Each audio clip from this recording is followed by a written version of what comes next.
In Cameroon, the president, Paul Biya, has returned to Yaoundé after nearly 6 weeks abroad, sparking relief and jubilation. Rumors about the state of Biya's health was raised after a prolonged absence from the country, including missed appearances at key international events. Now, Paul Biya is back. Remember, we took that report about the fact that they are even banning journalists from talking about it. 6 weeks. I mean, African leaders, please. This was a man that was farting at international. He was farting, right? I remember that. They will arrest him, but he's not from Cameroon. He's not from Cameroon. He was farting. He's not from Cameroon. This was a man that, since he took over from Ahijo, he's been there. A whole generation has gone.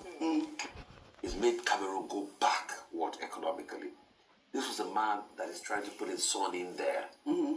This is a man that him and his wife Chantel, with her big hair, has fed fats at the expense of the suffering people.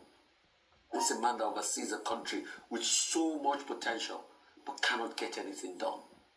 Because this man has become a god unto Cameroon. Oh, Biya, you will not live forever. My fear is, what will become of Cameroon after you go?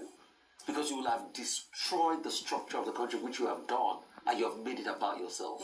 When are we going to tell these sit-tight African leaders that, like Thomas Isodore Noah Sankara said, Abba, enough, down with these people?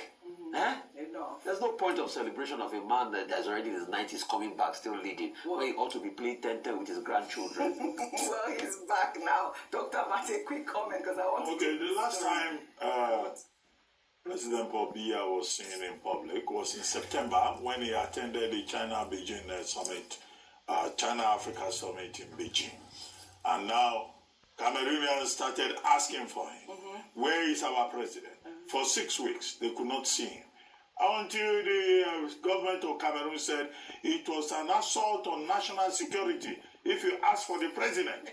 The president of Cameroon became a disappearing object that had disappeared into the Bermuda Triangle until he showed up yesterday. But they made big capital out of it. They put people on the streets to confirm to everybody that he had returned. Wearing his trademark suit, coming from Switzerland, his wife's country, where he spends most of the time. The danger here is that Paul Biya wants to run next year. He's 91 years old. He wants to run for another term of 7 years.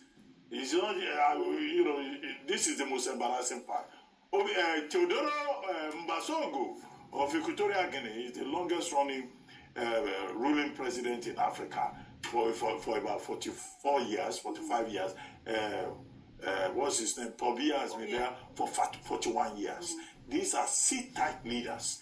This is part of the threat that democracy in Africa is facing. Yes. So Paul Biya is back. I hope that other leaders in Africa will not emulate his example and think that they can disappear as they wish and run their country from wherever they like, and then threaten their citizens that anybody that makes a comment, is violating national security. We can talk about this subject because we are in Nigeria. Yes. If we were in Cameroon, in Douala, security agents would have rounded us up. They would have shut down the station. Well said. That is the dilemma that Africa faces about problematic leaders. You are absolutely spot on. The threat that is facing African democracy.